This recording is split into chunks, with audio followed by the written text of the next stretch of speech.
If I had to pick anything, and it is a cliche word, but I would say resilience. Just keep going because I really believe this and I know it to be true. If you keep doing something, you can't help but get better at it. I think it's also important to, because it's easier to be resilient if you like what you do. Mhm. I think you really have, it's very, very helpful if maybe to be very successful. I think it's imperative. Hi, Melissa. It's fantastic to have you on the show, and I'm delighted and excited to have you here because what you do is a very unusual job, if you can call it that. And your journey obviously, started with also playing a lot of tennis, and I'm very interested in also the skills that you took from learning tennis and that into what you do now. Yeah. But because you have such an unusual job, I'm going to ask you to spend a little bit of time giving some background and how you got into this. Uh, Mhm. and yeah, and just let everybody know exactly what it is that you do. So without further ado, go ahead. Let us your mini life story. First of all, thank you for having me, Dave. It's a pleasure to speak to you, especially after you spoke to my brother the other week. You had a great chat. Basically, what I do is I do social media for a living, and it all started back in 2020. So up until 2020, obviously when lockdown happened, I was coaching full time. Coaching tennis full time. And before that, I was playing tennis full time. I played tennis since I was 3 years old. And then 2020 came. I was still in university. I was playing for my university team, Loughborough Tennis, and coaching. And basically, obviously, during lockdown, all that stopped. Couldn't play tennis anymore. No one could play tennis anymore. So all we could do is sit at home. And for me, all I could do is sit at home and watch movies. So, that's basically what I did to pass the time in lockdown. I watched movies, and as soon as lockdown finished, I went to Harry Potter studio tour in Watford, and which is where all the sets of Harry Potter are, so basically, essentially where they filmed Harry Potter. And I posted a video about it on TikTok, and it was one of the first videos I ever posted on social media, and it got over 1 million views. And from there, I realized I lived next to another Harry Potter film location, and I visited that. I posted 3 or 4 videos. Every single video got over 1 million views. So I then realized just how much people are interested in this, seeing film locations. They were just as interested in it as I am. And from there, just for a good few years, I built what I was doing up. I was using all my own money, traveling around film locations. It started off just Harry Potter, and then about 2 years ago, I decided to really commit to it and started visiting film locations from other films and other TV shows filmed around the world. Yeah, from about last year, the year before, the end of the year before, 2024 is when I went full time with it. Um, I started traveling the world full time, working with brands, and now 2026, I work with the film studios to travel around the world and visit where films were shot, and I share that on social media. And it's really exciting for me because not only that, there's lots of amazing things I get to do. I get to not only work with the studios traveling the world, I also get to go to film premieres and sit down with famous actors and get to speak to them. Like, for example, I talked to Brendan Fraser the previous month. So for me, it's very different to tennis, but I'm very happy with the way it's gone. Yeah, and it just shows you that your passion and for a hobby and just going out and doing something that you would have loved doing anyway. And I think that's the amazing thing about the world today with social media, that you were able to share this, and then millions of people could see it, and suddenly there's this huge interest in it. Obviously before social media, you go there, take your pictures, and show your family, and that would be it. Because how would you get it out there? And I mean, even like Facebook and that obviously, would have, gotten maybe a wider following, but things like TikTok and Instagram just exploded this into a Yeah. job for you. Yeah, it's crazy really. I mean, when I started off visiting film locations, that it generally did just start off with a passion. It was a hobby. I never thought it would end up this way. Yeah, it's just I just started visiting them because I liked film, I liked TV, and the fact that now it's turned into a job and millions of people see my videos. I mean, analytics on Instagram this month are 22 million views. So 22 million people have been watching my stuff just on Instagram this month alone. But it's quite good because film is quite a broad landscape. Everyone loves watching movies. Yeah. And it adds in the element of travel as well. So I think it's not only exciting for me, it's exciting for other people to watch.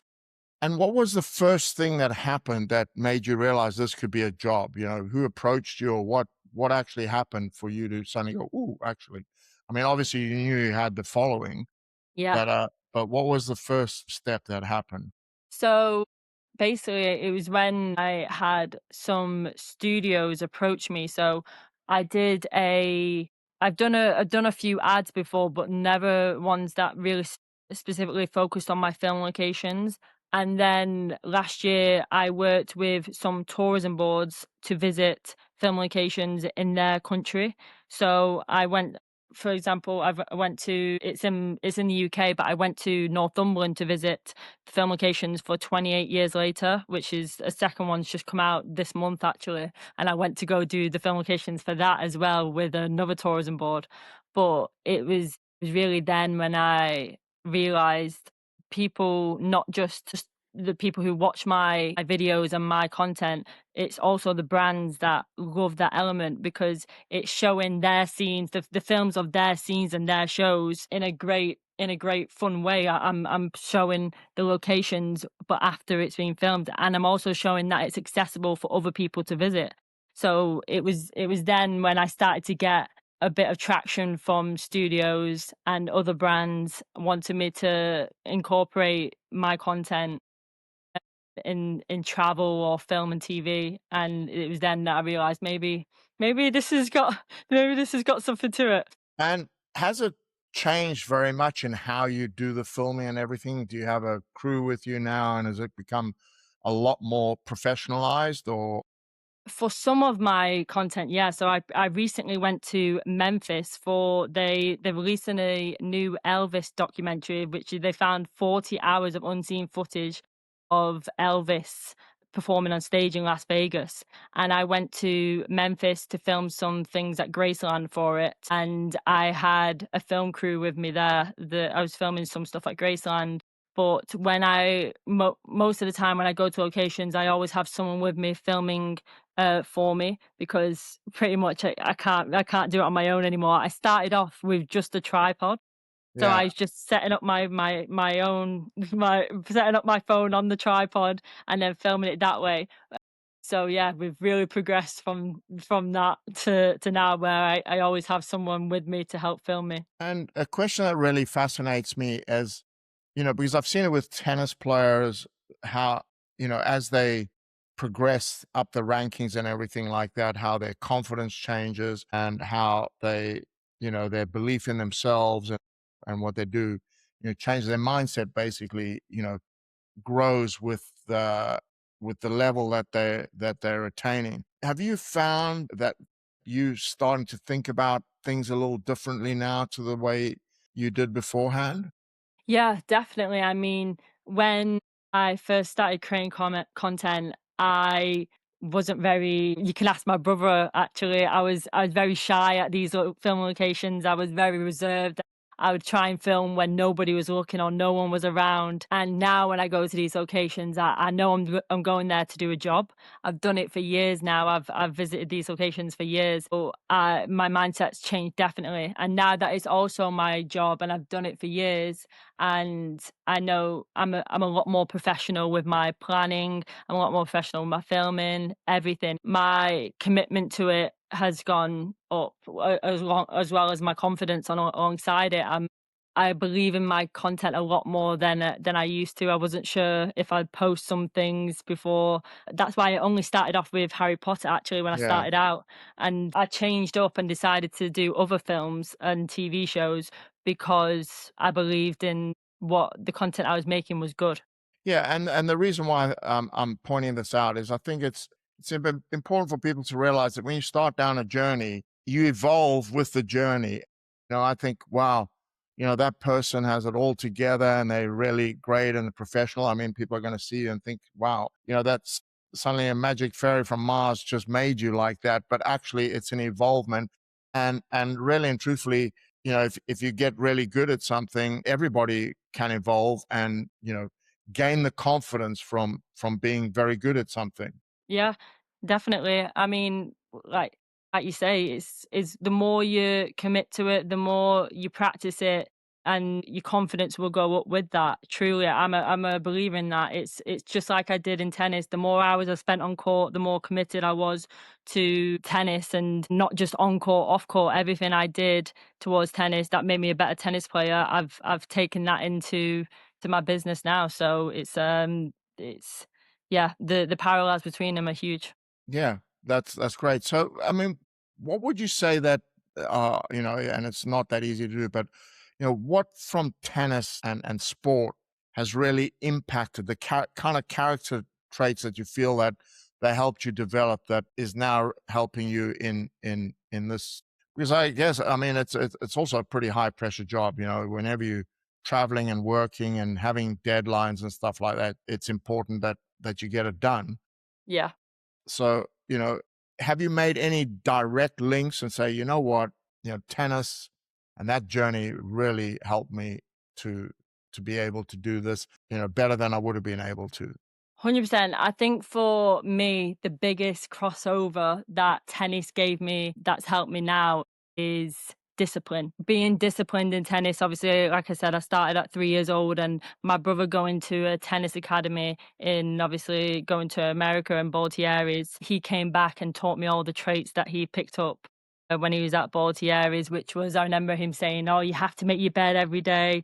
Like when you're on court, you have to come to tennis early, make sure you're warmed up, make sure you're ready." And growing up, making sure that I did all those things and I was disciplined at tennis, I've definitely taken into content creation. I mean, the one discipline in content creation that you have to have is consistency. You have to make sure that you're posting all the time, that you're keeping up with your posting. Otherwise, your engagement goes down, people don't care anymore, brands don't see you anymore. So making sure that you are consistent with your posting, you're consistent with the videos you're making, the quality of videos you're making is the biggest it's the biggest takeaway I've got from playing tennis. Like I said, just making sure that I'm there and I've got my drinks, I've got my tennis equipment, all of them aspects that I grew up really implementing in my tennis, I've just taken with me into content creation, and that's all because of discipline.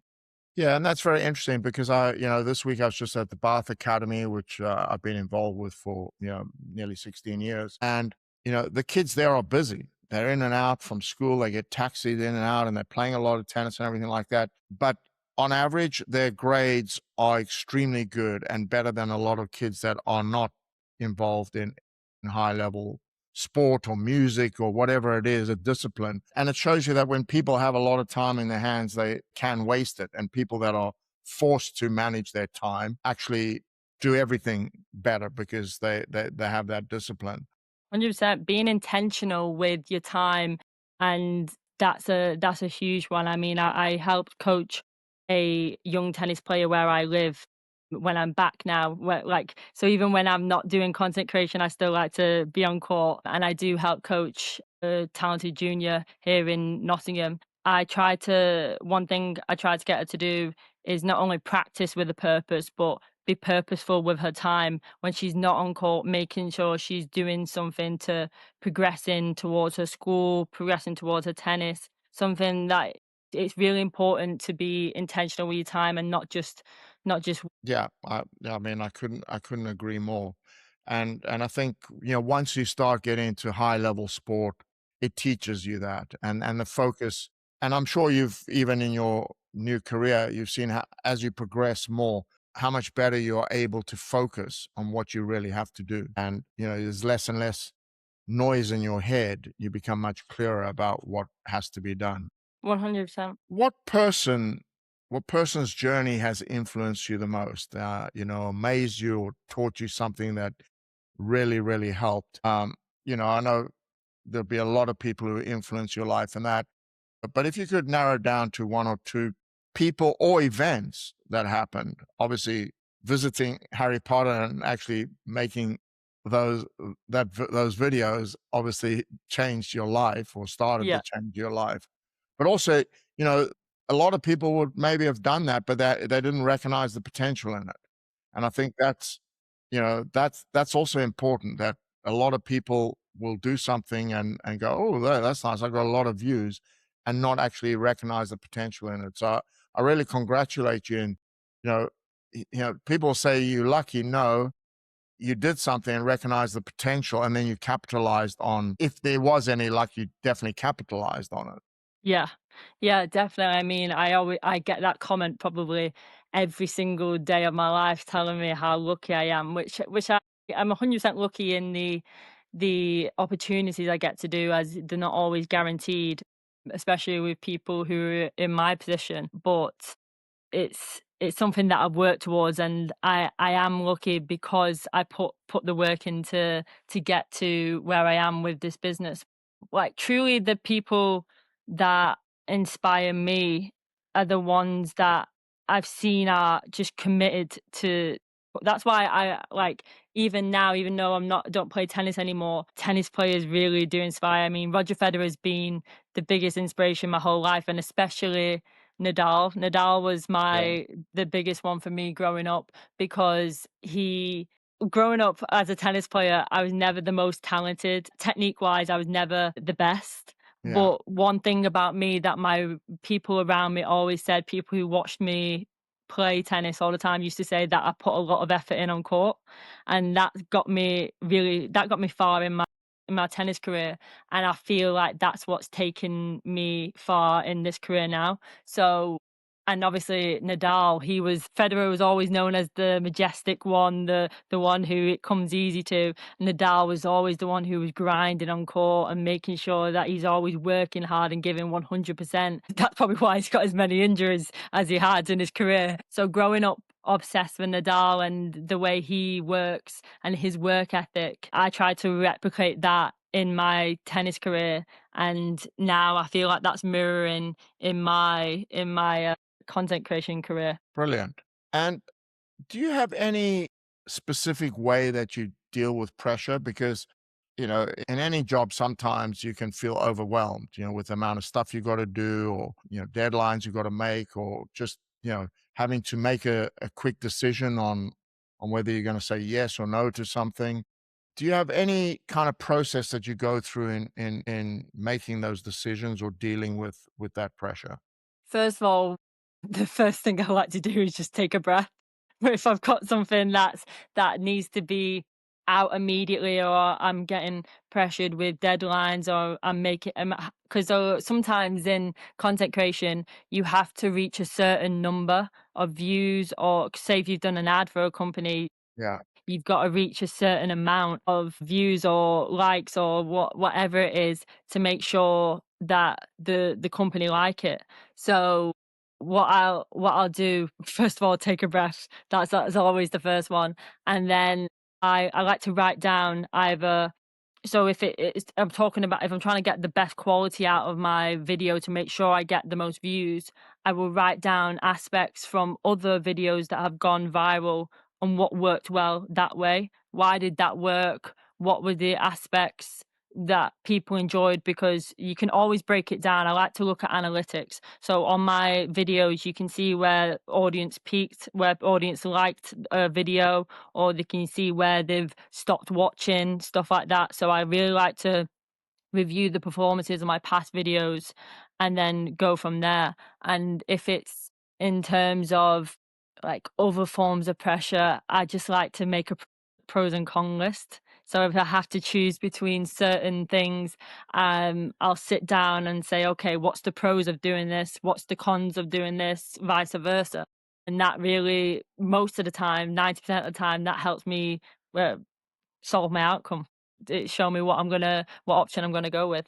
Now, what I love about those two things is, looking at analytics, writing things down, is you're taking stuff out of your head and then turning them into actions. Because I think a lot of time when people worry, things are going around and around and around and around in their head. And it's very, very difficult to analyze something when it's in your head.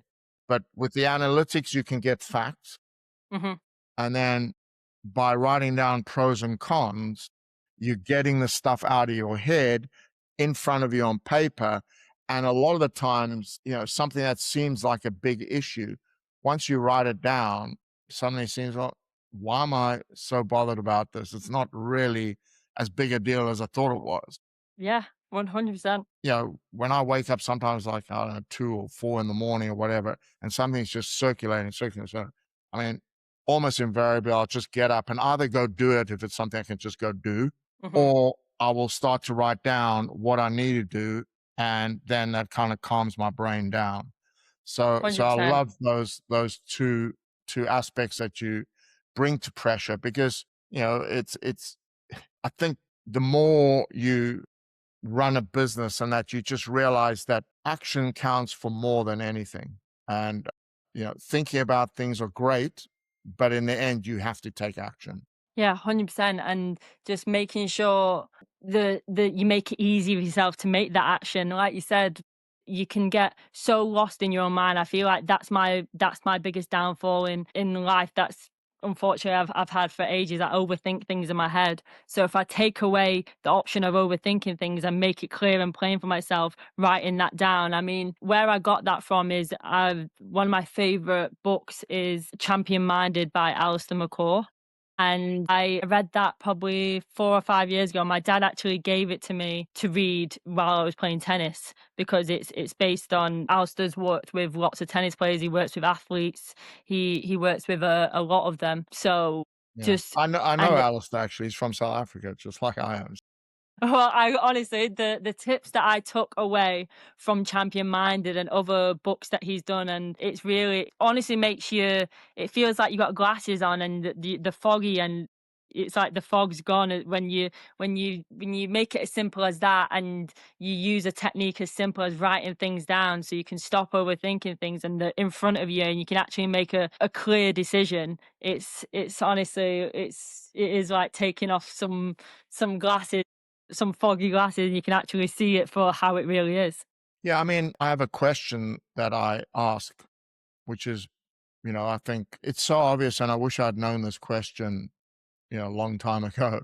But it's simply, what would I need to do in order to not feel like this? Or what would I need to do in order to not have to make this excuse? What would I need to do? Make sure I improve this situation immediately. Sometimes the answer is very ugly. It's what you don't want to do. But at the end of the day, you actually, if you answer that question, whatever it's about, it kind of gives you a roadmap that you know the answer. And that's the thing is, I think a lot of times when people go, "Oh, it's confusing," I'm not sure, it's complicated and everything. Then if you narrow it down, so okay, it might well be complicated, but what's the one thing you need to do now in order to change this or make it a little less complicated? And Mhm. that starts the path to solving whatever problem it is. Yeah, 100%. Make it simple for yourself. Yeah. My last question for you is, what's the most fun things about your work now? Well, the most fun things.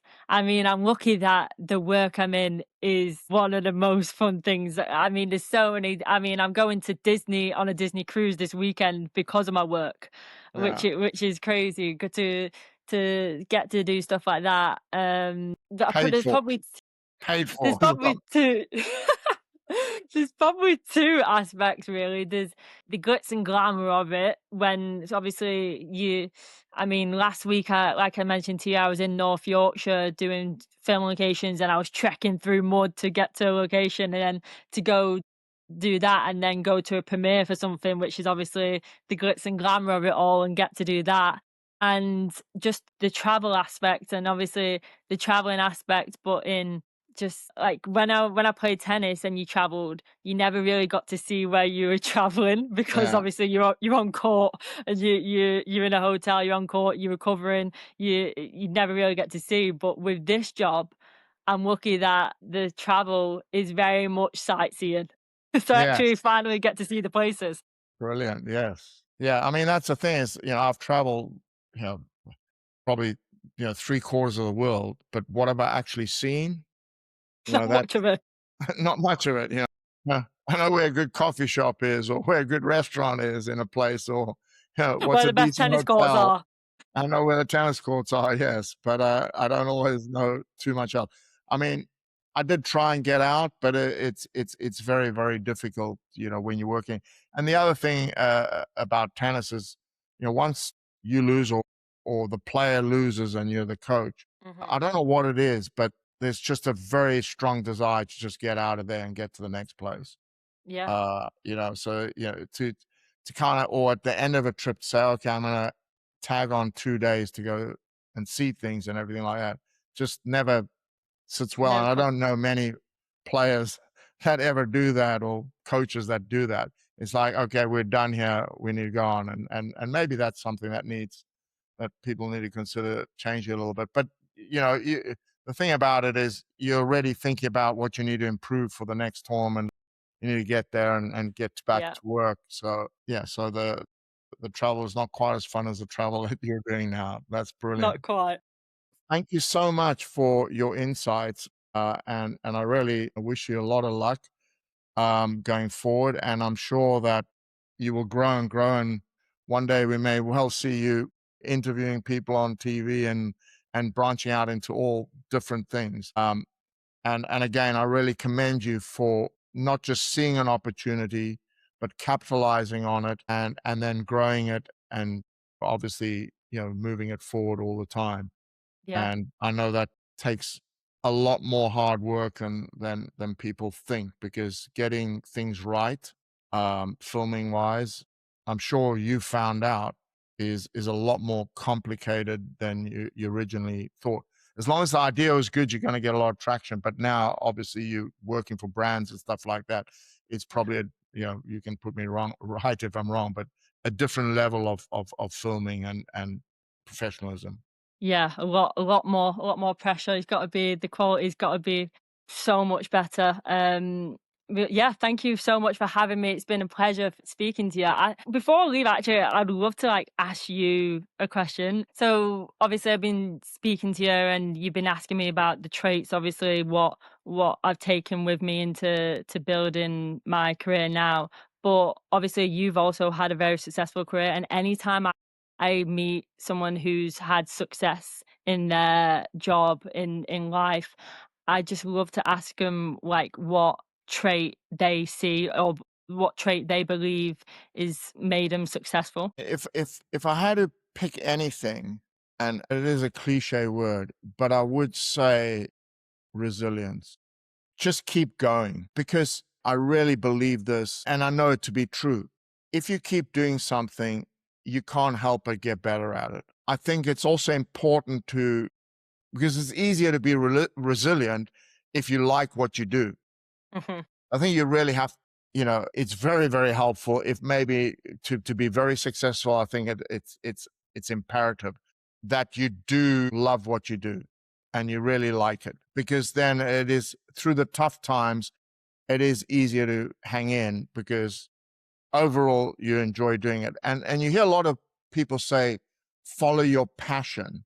But I would say this is, desire is something that people say you really need and I agree with that, but it's what you do with the desire. So if it's just in purely tennis terms, the desire needs to be what do I need in order to be a better tennis player? Not I want to be, top 100, top 50, whatever it is. And I've got a lot of desire to be very good.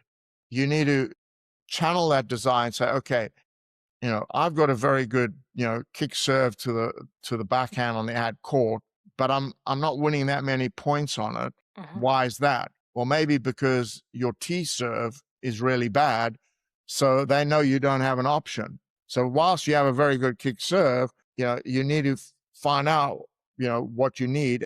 And then where I see desire is the person who gets that answer. Yeah, I Yeah, need to people improve my always T find a way. serve.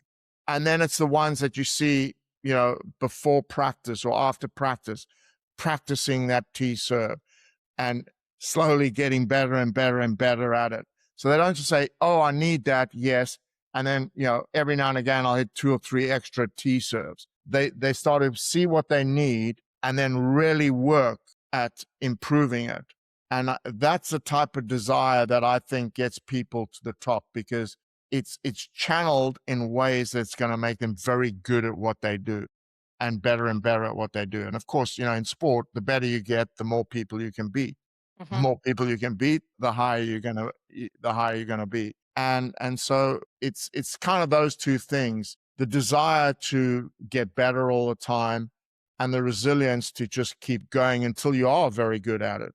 Yeah, yeah, I love that. Yeah, I think that desire is obviously something you can take into any job, and it will make you be successful in just life. So yeah, I think that's yeah, that's perfect. I love that. Thank you so much. Brilliant. And of course, in the next session, be your chance to ask me a couple more questions as well. Yes, Brilliant. amazing. Thank you. Thanks. For watching Locker Room Power with David Sammel.